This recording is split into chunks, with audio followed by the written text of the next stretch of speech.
place maintenant à notre invité. Patrick Ruel, secrétaire général de Force ouvrière territoriaux, s'est improvisé journaliste pour TV Sud Provence et il a fait un entretien avec Jean-Claude Gaudin à l'occasion des vœux de Force ouvrière. C'est tout de suite.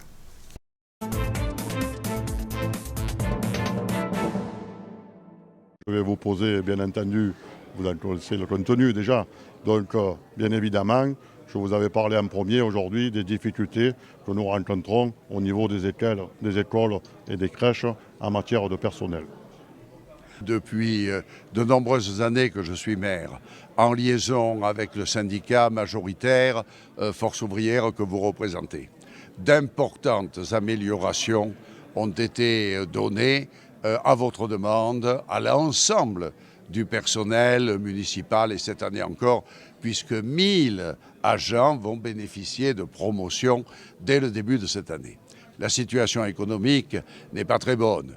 Les coupes sombres de l'État dans les budgets nous obligent, si on ne veut pas augmenter les impôts, à faire nous-mêmes des économies.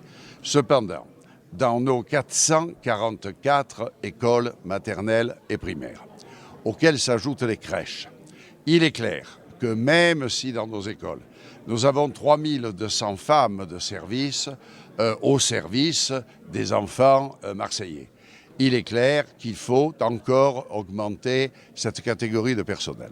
Et donc, et pour les crèches, pour la toute petite enfance avec Madame Chantelot, et pour les écoles avec Madame Casanova, nous avons bien la volonté cette année de faire un effort d'augmentation des effectifs du personnel. Voilà, parce que c'est l'intérêt des enfants. On ne peut pas conclure sans parler de la métropole. Moi, je suis là pour vous faire part quand même de l'inquiétude des 7500 agents.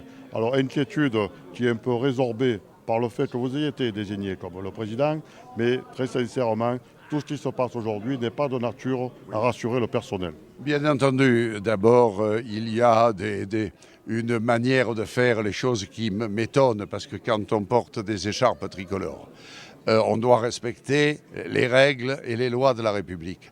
Et par conséquent, même si cette loi peut déplaire à quelques maires, il faut malgré tout qu'elle soit appliquée. Et elle est appliquée puisque la métropole est créée depuis le 1er janvier de 2016. Aix-Marseille Métropole existe.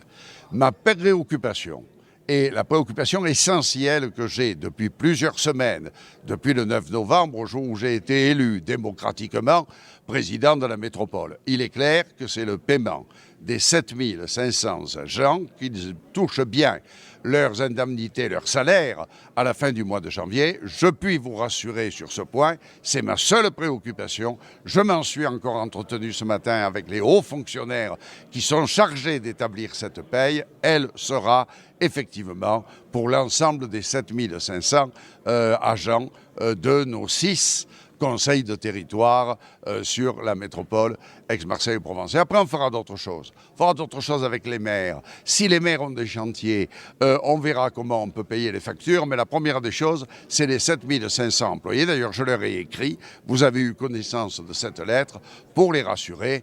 Et dès que tout sera rétabli, j'aurai le dialogue permanent avec vous sur l'avenir de tous ces agents.